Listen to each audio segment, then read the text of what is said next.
Business Radio. All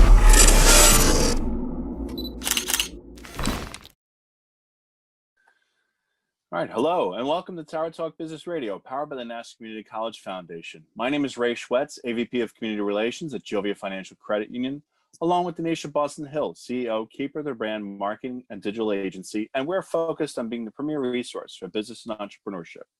We bring you weekly business advice, tips, tools, and services that help you grow your business. Plus, we interview amazing minds and leaders in the business industry. So Ray, it's been a crazy week as always, stress, just about everything that's going on in the world of business. But as you know, I am all about the stress-free zone when it comes to just life and business overall.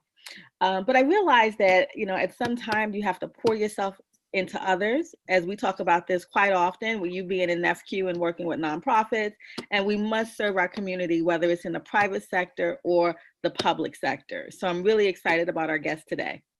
Oh, same here, yeah. Helping provide us with business empowerment today is Selia Bynoe, and she is the Nassau County legislator for the 2nd Legislative District. Selia, welcome to the show today. Thank you for having me, Ray and Donyshia. It's a pleasure. Thank you. Well, same here. Same here. Now, tell us a little bit about how you got started in becoming a legislator. Well, I would tell you that it all was by happenstance, in so much that I had a career in public service, and at some point I was approached about running for the local school board, where I ran twice and served one full term and part of a second term. And the county legislator that I filled his vacancy moved on and suggested that I consider running for the county legislature. And I will tell you that I immediately, when he offered the opportunity for me to look into it, I felt that it was something that I should do. I originally, when he asked me about the school board, I was reluctant, but the legislature, it definitely appealed to me because of the many facets of the government services that the county provides, whether it be public safety or human services, or in vending and contracting and helping small businesses. So I was really excited about the opportunity. And what about your experience before that? What were you doing before you became a legislator? It's what I actually still currently do. I'm executive director for the town of Huntington Housing Authority.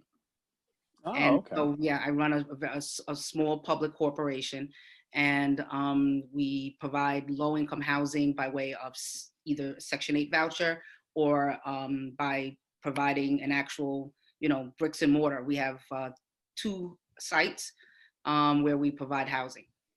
So I'm responsible for the managing of, the daily operation, as well as program implementation and administration of the Section 8 program.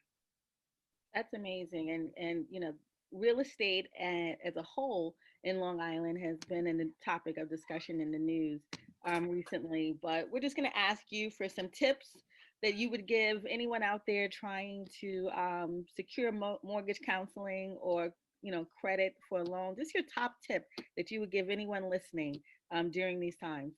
Oh, during this time, I would tell you, absolutely, you hit the nail on the head, mortgage counseling. Prior to being appointed to the housing authority and doing the public service work, I was working for a not-for-profit, Long Island Housing Partnership. And my role there was to provide mortgage counseling. So I definitely encourage everyone to, do mortgage counseling, but I also recommend that you look for grants that would assist in down payment assistance, or grants that would help with closing costs. There are programs out there that actually could even assist in reducing your interest rate. So I say, definitely do mortgage counseling, but also do your homework and your research for grant opportunities.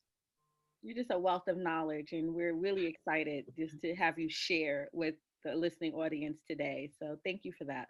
You're welcome. Now, how does the layperson kind of figure out how do they engage your services, and how do they start to look into some of those grants? So honestly, the best thing to do is to contact one of many housing development and housing services uh, non-for-profits on Long Island. I mentioned Long Island Housing Partnership because that's where I worked, but there's also CDC of Long Island. There are a variety of different housing not-for-profit organizations that could assist you in navigating those programs and grants.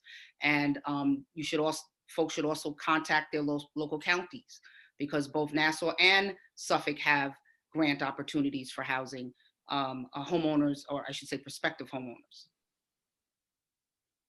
Now, a lot of what you touch is, housing, also education. You're on the school board for many, many years, and that's key to the youth of our community. And I read somewhere that during your tenure, um, you know, the graduation rate increased by 10%.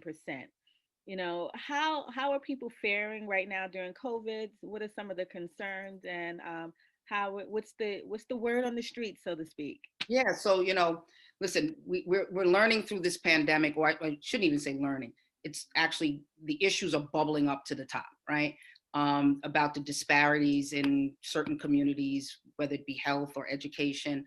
Um, Bottom line is that what we're hearing is that some young people who might be from certain districts are finding it difficult to get their hands on the technology, right? The districts aren't able to, provide the laptops. Many of the school districts in the surrounding neighborhoods. I live in the village of Westbury. Jericho is directly to my east. Those kids, in most cases, had iPads or computers given to them by the district anyway. So when they had to go to virtual learning, it wasn't such a hard, transition for them. So what we're finding is that a lot of districts found it difficult in the beginning to get the kids the technology into the kids' hands, and then get them familiarized with the technology. And then working remotely is a challenge. I'm hearing from parents and students alike that it can be challenging. But I'm also hearing that some of our young learners are actually doing a little bit better with the remote learning, because it allows them some flexibility in their schedule to do homework and the like. So what I'm learning is that our young people are rising to the challenge. They're getting familiar with their technology. The teachers are, they're doing a great job. They're excelling in putting together their learning plans. And I've actually been afforded an opportunity to push into one of those virtual learning classes and speak to the students. And it was awesome. It was awesome to see them hard at work and familiarizing themselves with the technology, and even helping me along the way during the presentation.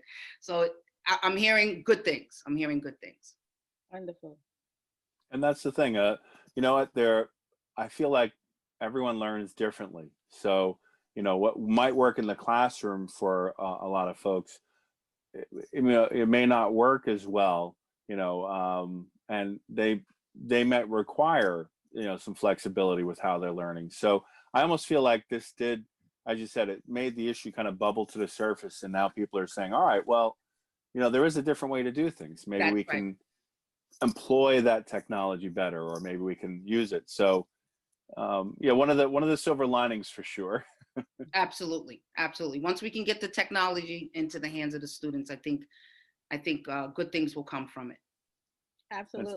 And another touch point for you is economic development. We talk about, the students having disparities with technology.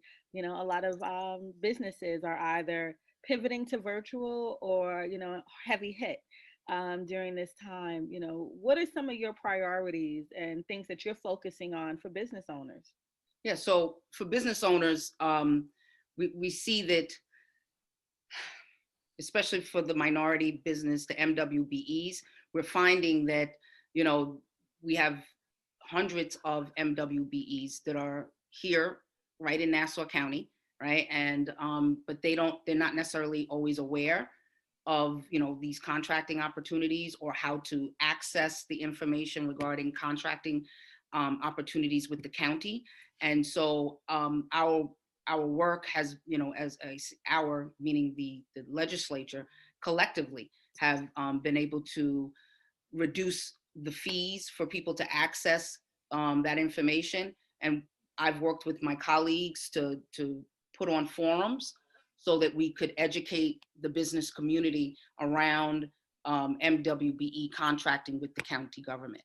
In addition, I partnered with some of the local municipalities and some of the public corporations and had them come in as well and provide information about their contracting process. So it's really been an initiative around awareness and also then education.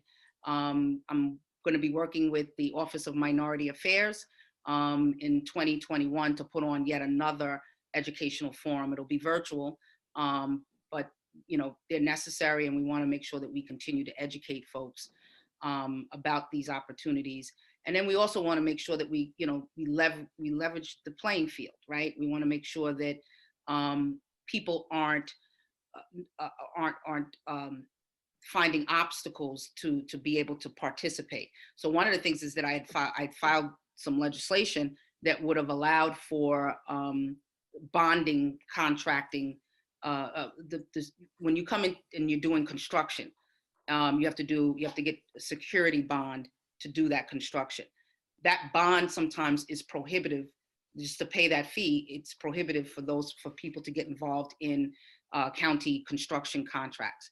So I'd like to see a day where the county, acknowledges that legislation and that we're able to provide a vehicle for folks to be able to roll that expense into their agreement with the county, so that the county basically pays it up front for them.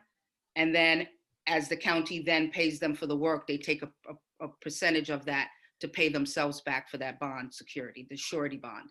So there are programs like that around the country, and especially our neighbor to the west, New York City, has something similar. And so I've been working, trying to bring that here to Nassau County. You are listening to Tower Talk Business Radio on the voice of Nassau Community College, 90.3 WHPC. I'm Ray Schwetz, along with Donyshia Boston Hill, and our guest today is Selia Bynoe, Nassau County Legislator of the 2nd Legislative District. So Selia, obviously you're very passionate about your work. It definitely comes through as you're talking to us. What is it that you enjoy most about what you do? Impacting lives, folks that are, that are in need of government services, making sure that they have the access to the government services. I think constituent services is the cornerstone of, leadership. And so in this role, so, we have folks that will call our office with a myriad of issues, and to be able to get involved with our constituents and then interface with our partners in government and resolve these issues. Those are the ones that I think that's what drives me to get up every day and have me reading emails at 5 o'clock in the morning. We want to make sure our constituents get the services they need, and and most important, we want to make sure that they feel, protected and served. Yes, and Ray, and I like to say, Legislative Bynoe is a friend of the show, a friend of Keeper of the Brand, and pushing small businesses forward. So when I hear about your legislation, will actually help small businesses in the construction industry from not only, we focus on a capacity standpoint, but that business cash flow for small businesses for major contracts is impeding. But once you break through, you're able to not only, push your business forward, but provide jobs. Absolutely. Some of these districts, some of these Section 3 districts, and then overall across Long Island and New York as a whole. So that, I will tell you, is just a phenomenal piece of legislation that you're pushing out there. And I look forward to it coming to life and Thank you. Success stories. Thank you. There has to be a lot of misconceptions about what you do. I mean, does the general public really know what your day-to-day is kind of like? What do you find is the biggest misconceptions about what you do?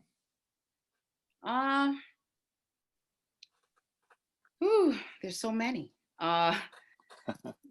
Unfortunately, I'm in a profession that in some households or communities, it's not highly, favored. They think politicians are just out for themselves, and that they believe that,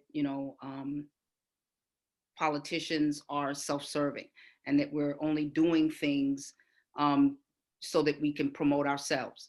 And I would tell you that I prefer to be called a public servant. It's almost like when they call me a politician, I almost cringe.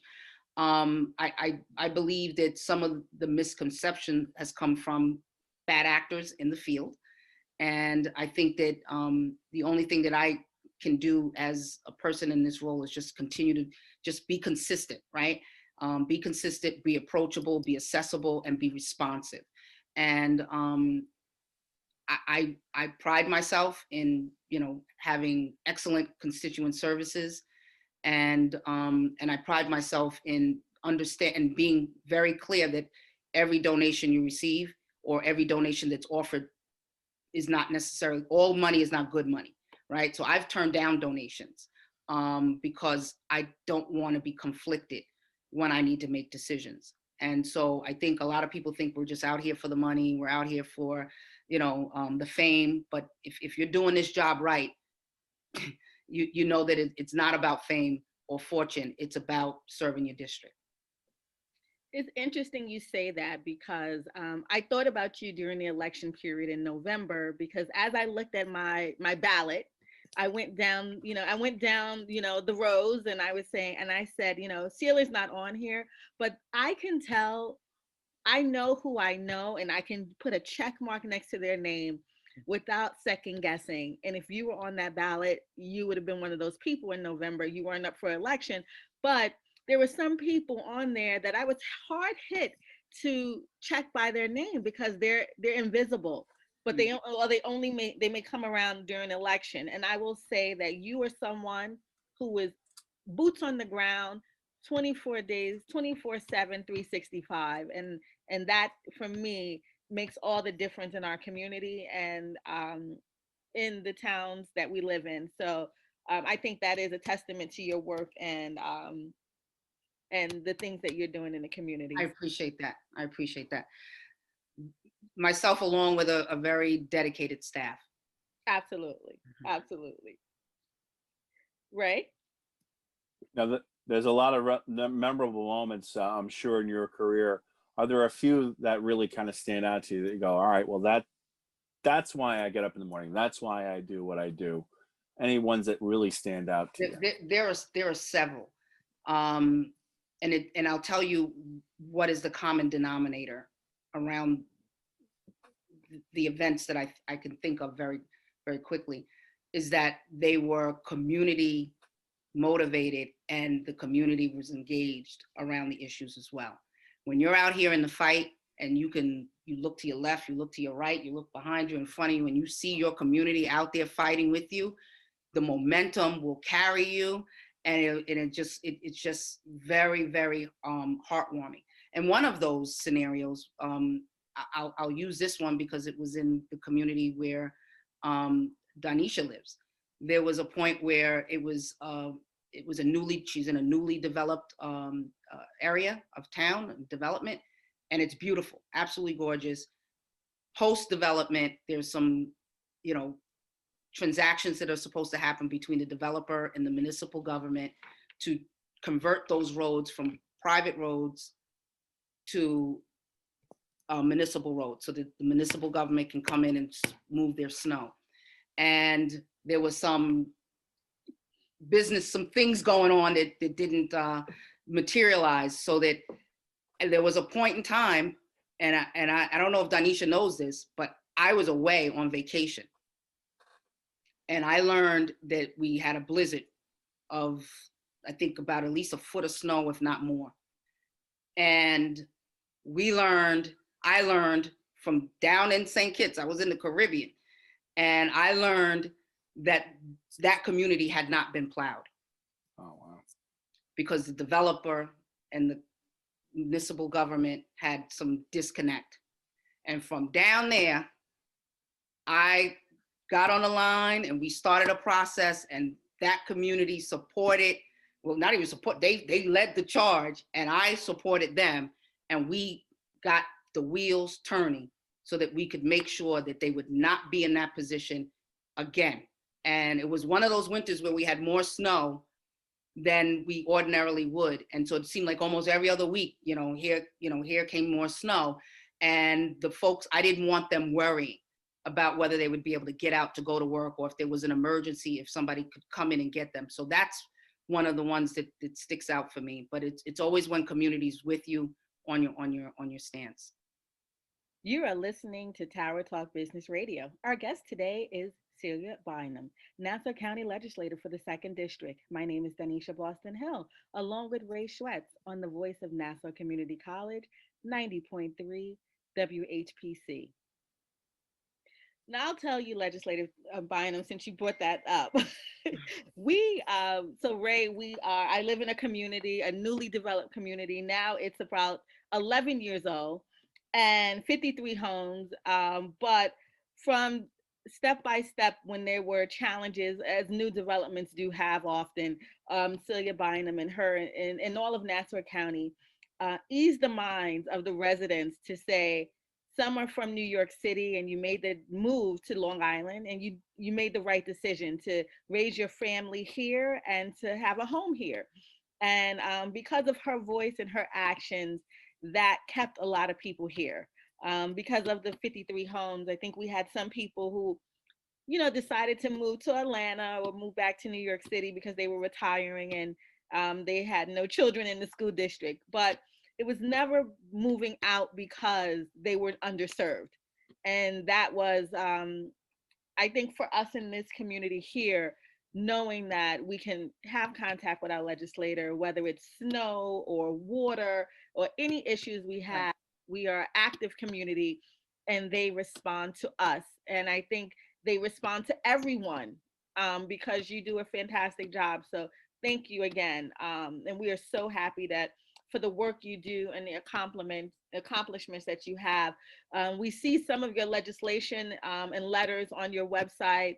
And I'll just say that it just runs the gamut, where you're looking at vendor disclosure, land bank, employees' time off, dashboard, body cam programs. There's a lot of, you have your hands in a lot of things. So how do you decide what topics to take on? Great question. A lot of times it just comes from listening to your community, right? Folks will come to you and they express concern around certain issues.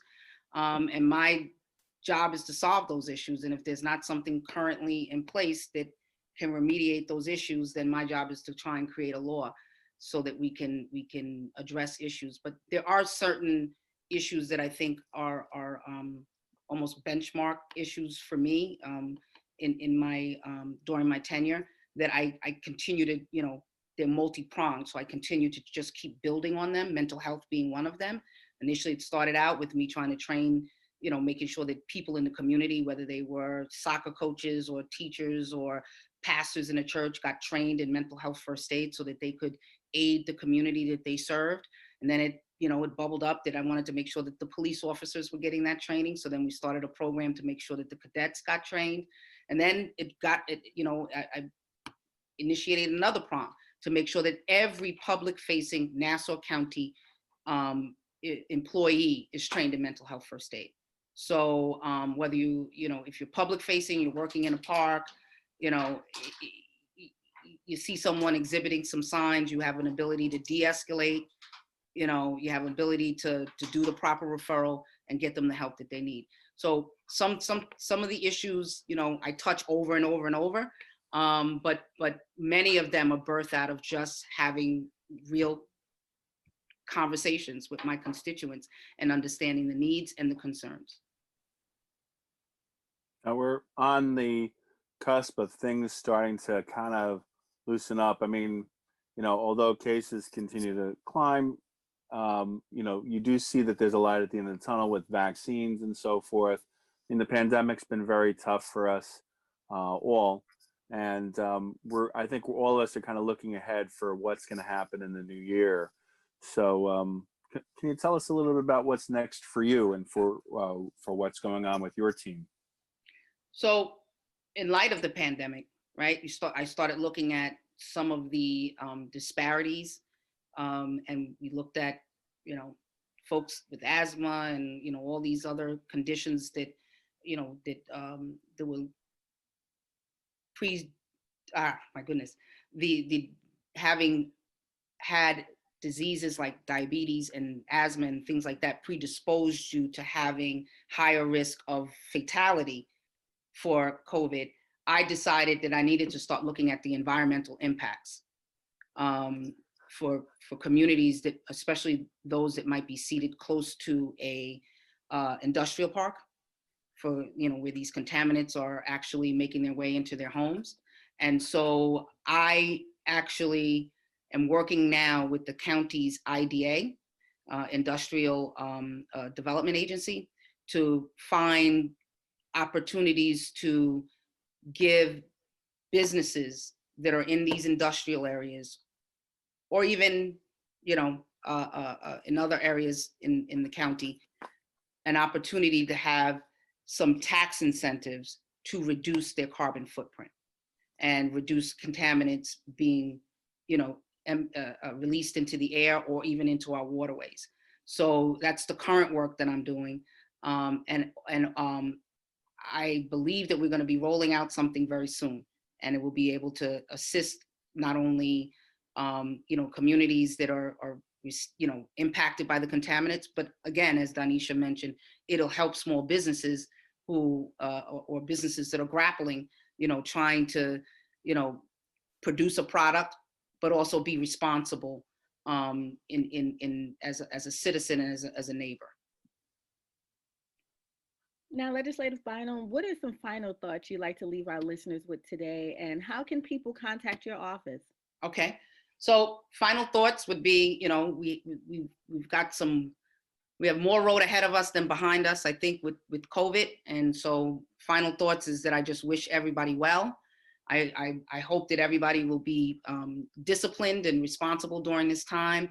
You know, just keep, you know, I saw a sign today that said, have one ask, wear a mask. And so that is definitely one of the things that I want to share, is that we can get through this together. And that if folks are feeling stressed, you know, during this time, it's a lot to self-isolate, and you might have some economic impacts, that, you know, please, you know, utilize all of the mental health services that are available to us here. And please know that you can contact me by calling my office at 516-571-6202, or you can email me at sbynoe@nassaucountyny.gov. Thank you so much, Selia, and thank you so much for being on the show today. A pleasure to have you on. Thank you for sharing everything that you're doing for us. We really appreciate it. Thank you. Thank you for having me. Be well. Thank you. Bye now. I'll leave you with DB's philosophy. Try not to become a person of success, rather become a person of value. Okay? We want to thank you for being with us. My name is Ray Schwetz, along with Donyshia Boston-Hill, your co-hosts and producers. This is an NCC Foundation Business Leaders Council production. Visit ncc.edu/WHBC for more information. Available on iHeartRadio as a podcast on iTunes, Android Podcasts, and Spreaker. This has been Tower Talk Business Radio, powered by the Nassau Community College Foundation on the voice of Nassau Community College, 90.3 WHBC. We'll talk with you next week.